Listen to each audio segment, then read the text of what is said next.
my name is Mira, and I'm an occupational therapist, an associate working with the OT service.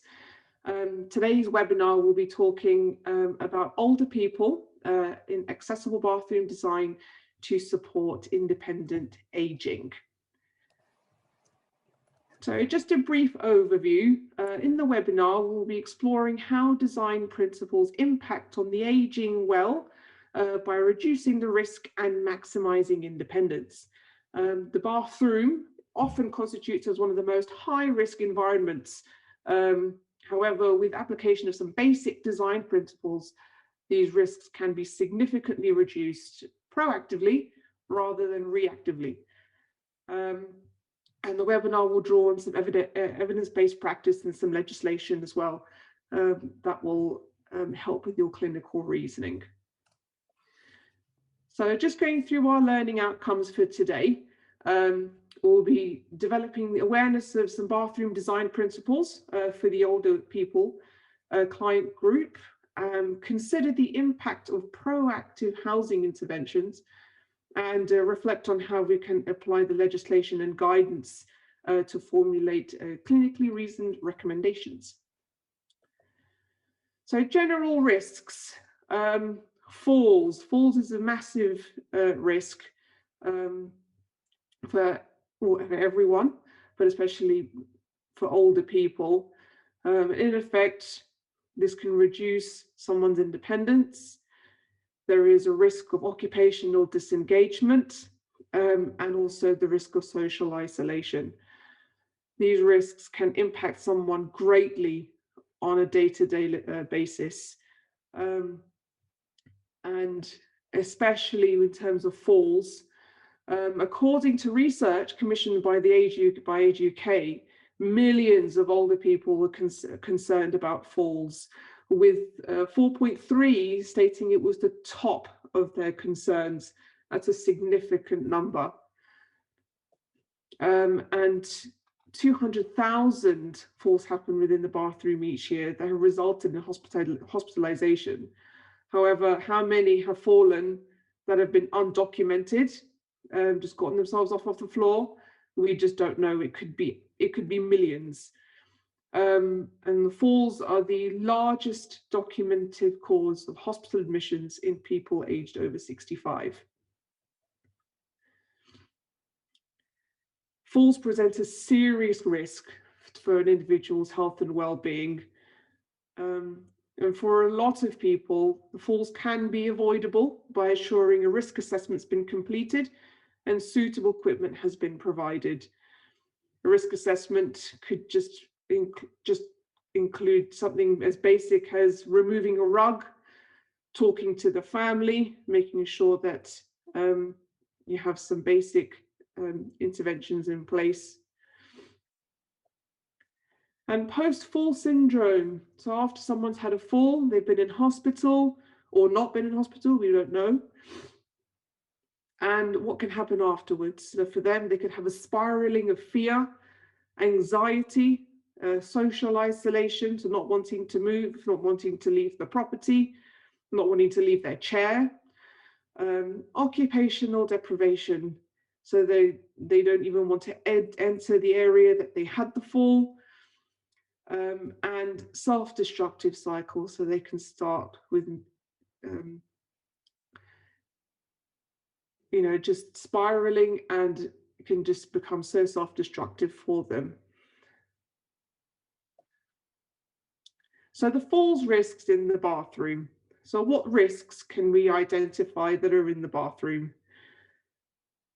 Slippery floors. If they're wet or even not wet, there are certain types of tiles out there that even if they're not wet, they can cause some kind of slip hazard, especially if they're not overly grippy. If there's a bath mat on there, they can still end up being quite slippery. Bath mats and trip hazards. So as you can see by the picture, some of them might have turned over a little bit, which can cause a threshold that could easily cause a trip hazard. Poor lighting, so a lot of people might reside in a property where there might only just be one light, a small tiny window, or even not turning on the light when they're using the toilet in the night. Limited space. A lot of properties, the bathrooms can be very small, and it might be quite hard to navigate your way around the area. And limited items to grab. So there might not even be enough space to put your mobility aid. So there might be a limit on where you can actually hold on to something. So functional factors that would impact on an older person. So physical frailty, arthritis, osteoporosis, and the NICE guidance is estimated 500,000 admissions alone were due to fragility fractures as a result of a fall. I mean, that's a significant number. And general deconditioning, especially after shielding over the past year. I've been out to a lot of assessments recently where people have been sat at home, not being able to go out, and they have become very, very deconditioned due to their lack of mobility, to the point where now the falls risks have increased. So when we go in, after there's been a deterioration, we need to complete an assessment of their function. So through an activity analysis, we can assess an individual's function to determine what interventions that can be implemented. So having a look at their balance, what's contributing to the loss of their balance? Why are they losing their balance? Is it due to them not wanting to use their mobility aid? Is it something that has happened just due to their general deconditioning? And having a look at their cognition as well. What is impacting on their cognition? Do they understand that they have a cognitive impairment? Are they confused? Do they have any impulsive behavior, such as quick standing when they're sitting? And in terms of their transfers, what's impacting on their ability to sit and stand, especially from the toilet and especially from the bath? Have a look at them functionally. Is the bath too low? Is the toilet too low? Are they in pain? Is it fearful? Are they, did they have the fall from the toilet, from the bath? And mobility, having a look at their general strength, their range of movement, stiffness, tremor. All of these can have a significant impact on their ability to mobilize. And their equipment. So are they mobilizing in a wheelchair? Is it a stick? Is it a frame? Is there space for the wheelchair or their equipment? Do they leave their equipment behind due to the lack of space in the bathroom? What are they holding on to for support? And family. Do they have children? Do they have a partner? Pets? Do they look after their grandchildren and have a child toilet seat that they have to keep taking on and off? Do they have a raised toilet seat that keeps being removed by a family member? So you need to take all of these considerations into account in terms of completing an activity analysis. And through assessment, we can determine how a property can be adapted to meet their functional need in order to reduce the risk of falls and injury, and thus maximizing engagement in meaningful activity in the home. And it's really important to be proactive rather than reactive. So improving independence and accessibility. So we need to consider what's required when making a property more accessible. So we need to complete your functional assessment, which is what we've just gone through, and identify the person's needs through a person-centered approach. So their opinions and their needs and preferences are the most important things to consider. Throughout the whole process, all the way from start to finish, it's always important to keep the client at the middle of the whole process. Risk assessment. Risk assess the whole property, not even just the bathroom, but everything. Telecare. Is there telecare in place? Is there something that could be implemented within the bathroom? Sensors, and the tenure of the property. So if adaptations are being considered, even something as simple as a grab rail, if is the property owner occupied, is it rented, is the landlord going to grant permission, is the landlord not going to grant permission, and just consider whether or not you need to do minor or major adaptations, and depending on either one, options for funding the major adaptations. And it's really important to future-proof, look at the future problems and how they could be mitigated. See what, try, easier said than done, looking into the future to see what it is that could be a potential problem and what you can do to stop that problem from arising. And you almost must consider that the bathroom needs to be usable as well as accessible. So it's very nice having a very accessible bathroom, but they need to be able to use it properly. If the client is not on board with the adaptation, if they're not, even though we are having a client person-centered approach, if they are not happy and if they're not on board with what you want to do, the adaptation will not be successful and they will not use it properly. So minor adaptations and interventions. Sometimes small items are all you need to keep an individual safe and independent in the bathroom. A client may be used to the look and configuration of their home, especially their bathroom, and therefore minimal change may only be accepted, which is fine.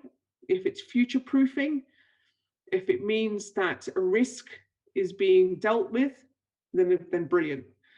And minor adaptations may include grab rails to replace or go inside of a towel rail.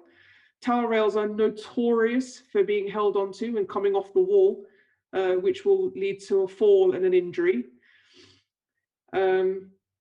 We always recommend that they don't hang on to the towel rails, especially when they are the heated ones. However, easier said than done. Looking at bath boards, consider the lip of the bath board, consider the lip of the bath and the width. Will it fit? A lot of baths, they don't have the lip on the wall. How will it fit? Will it go? There are some bath boards that you can get that screw into the wall. However, this is all dependent on whether or not this could be allowed. And will it fit? Always measure the length of the bath, the width of the bath. And having a look at the bath lift. Is the bath deep enough? There's no point having a bath lift that will go in the bath nicely, but actually there isn't enough water in there to actually help them have a bath. Or a bath seat and a shower stool or a chair in a shower cubicle. Consider the space of the shower cubicle. Is it a 700 by 700 cubicle, which is quite small? In that case, do you get a corner seat? Do you get the shower stool with the splayed legs? Can you get a wall-mounted shower stool?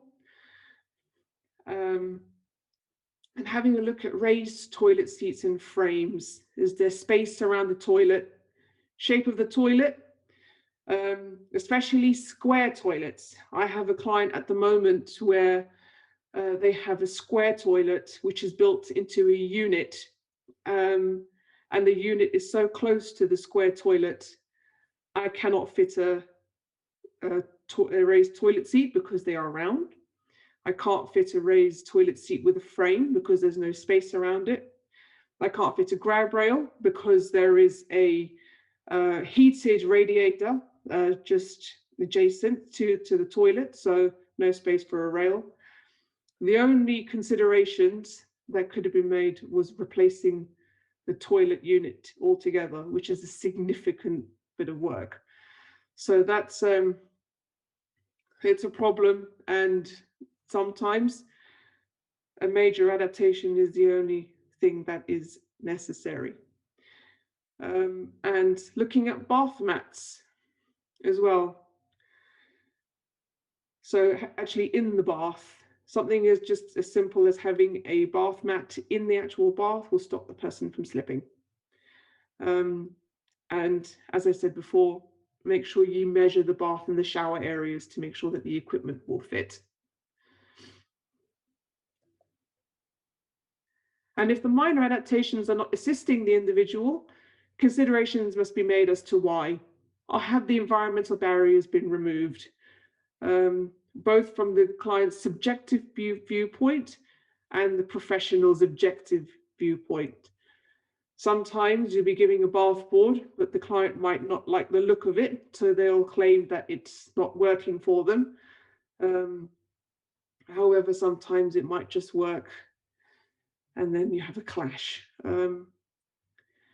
And if minor adaptations have not been successful, then major adaptations need to be considered, such as a level access shower or a specialist bath, a wash and dry toilet, rise and fall wash hand basin, maybe perhaps some suitable flooring such as non-slip, and always make sure that you measure the client, measure the room, measure the client, make sure that you get their hip width, make sure you get their back of the knee to the hip, and make sure you get their knee to the heel. It's really, really important that you get at least those three so that you know what kind of height things need to be. And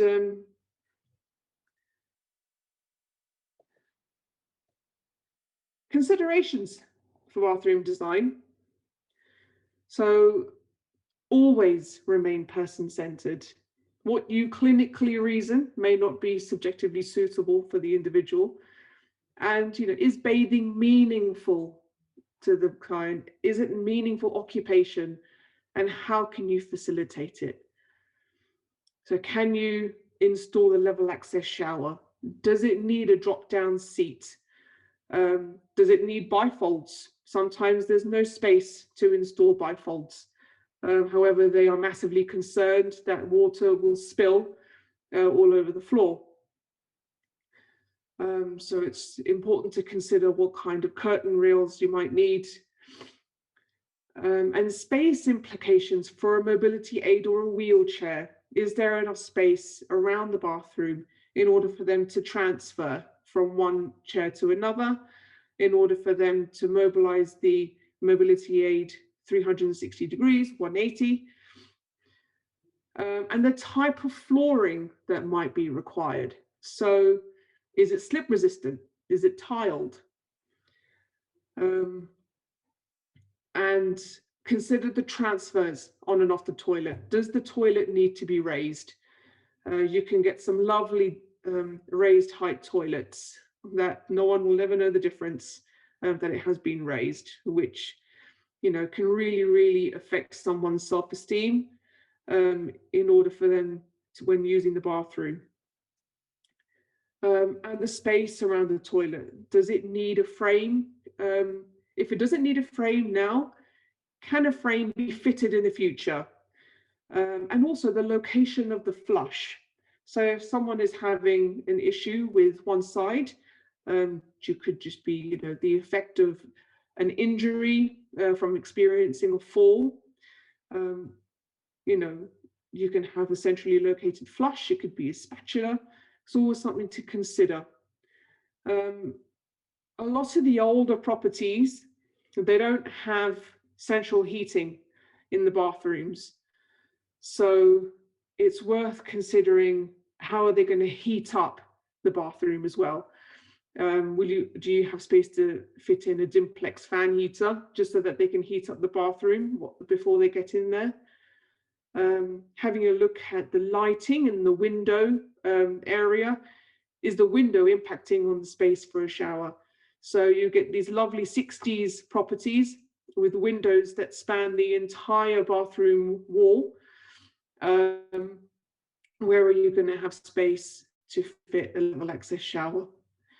And rails, especially around the toilet. Can you fit a drop-down rail? And it's really important to consider all points, not just for an immediate fix, but for the future. Be proactive as to what they might need. Position of the wash hand basin. Can it be height adjustable? And have a look at the size. And the drainage of the property. So is the property a concrete building or is it a timber floor house? And where is the soil pipe located? So the drainage can impact a lot on how a bathroom can be adapted, especially as to where the toilet can be located. A lot of the older houses are timber. A lot of the newer properties are concrete. So it's worth having a look to see where the drainage might be. And heating, is there central heating in place? As I talked about before, so a lot of places still don't have central heating. So it's worth seeing how the room can be heated up. And door widths, is that wide enough for the wheelchair? A lot of places, the families have adapted bathrooms beautifully, but the poor person can't get into the room because the door width hasn't been increased in size. And having a look at the wall strength. Is it strong enough for you to install a grab rail? Especially when you're in the shower, the bath, the toilet. Is there piping behind the wall as well? And will this impact on where you can install rails? And if you can't, then this will impact on their ability to mobilize and increase their risk of falls. So examples of interventions, having a look at their lighting and consider task lighting. So task lighting is to increase the light to better accomplish a specific activity. It's especially useful for seeing smaller objects or objects of low contrast. And so color contrast and light reflective value, so adapting the room so that the reflective light of tiles, flooring, walls is as such that the light remains brighter when it's reflected off the surface. And the higher the light reflective value number is, the lighter the color is. And the light reflective value can greatly affect the room, depending on how much natural light or artificial light gets into the room. So for example, you have a very, very small bathroom, which only has one light bulb.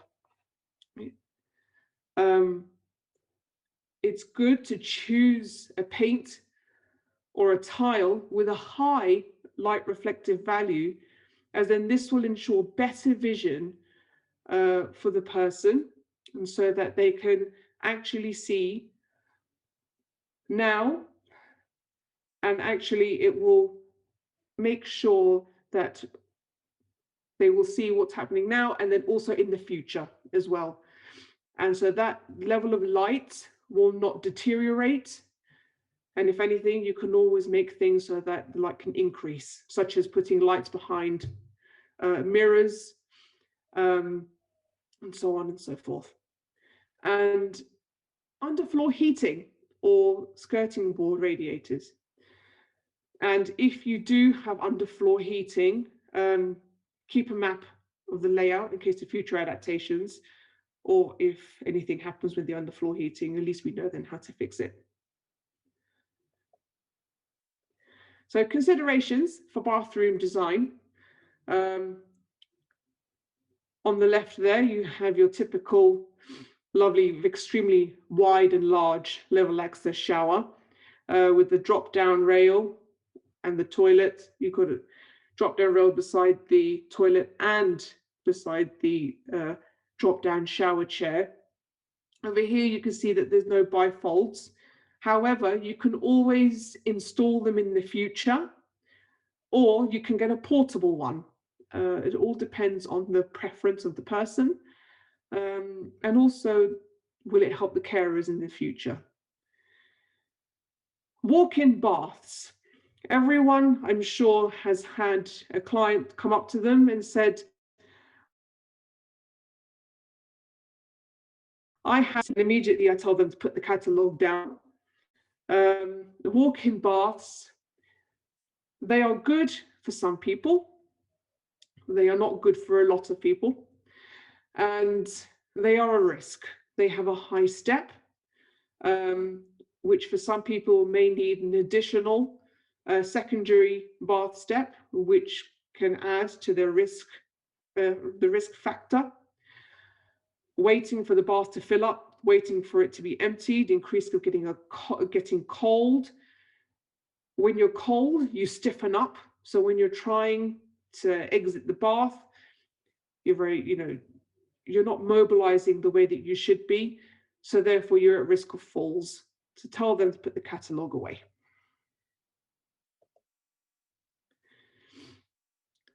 Having a look at the Closomat wash and dry toilet, just for hygiene. And a sample bathroom floor plan is something that I've created on Microsoft Visio.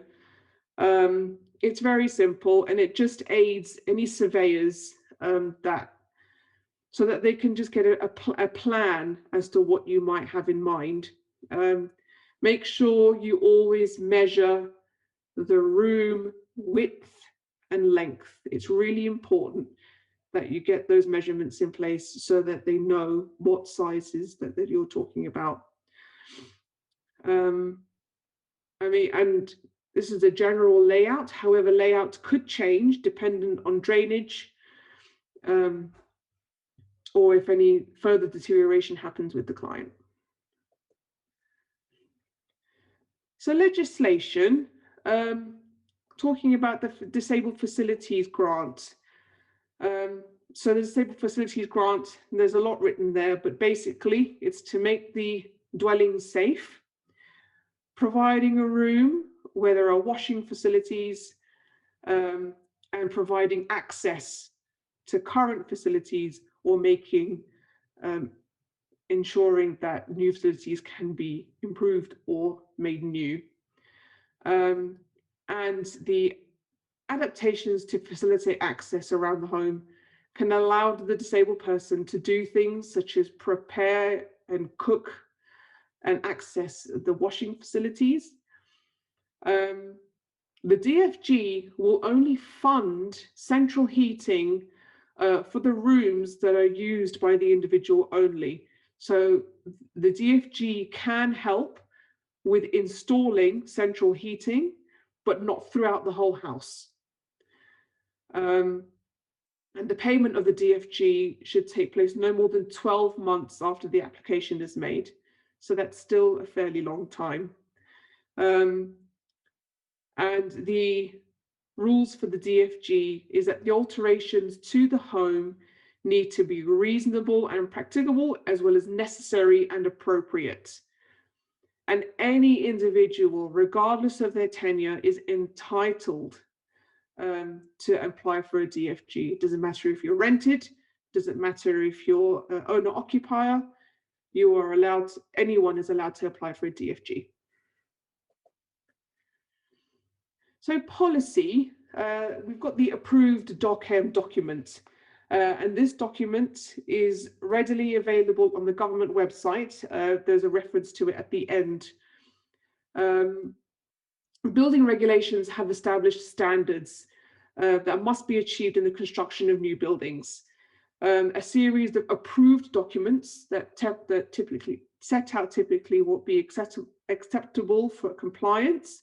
However, there is no legal obligation to follow the guidance. And the approved DOCM provides information about the ease of access to and the use of buildings, including facilities for disabled visitors and occupants. It actually can help provide with measurements such as how much space would be required around any piece of equipment, and what is acceptable in order for someone with a disability to move around. And this can guide a therapist on how to make use of the space that they have. It's a really good document to have a look at, so I would really recommend that you have a look at it. And for additional good practice guidance, the Wheelchair Housing Design Guide from Habinteg has some excellent information, and it has links to the approved document as well. It's a really good thing to have a look at.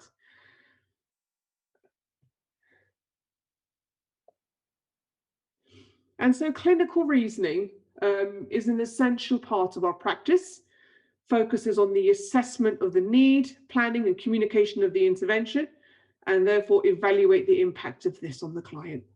It's important as it facilitates understanding of complexities of practice. Also, clinical reasoning can be used to engage with the client, help them understand the situation, and motivate them to see the appropriate measures that you're putting in place for the adaptation.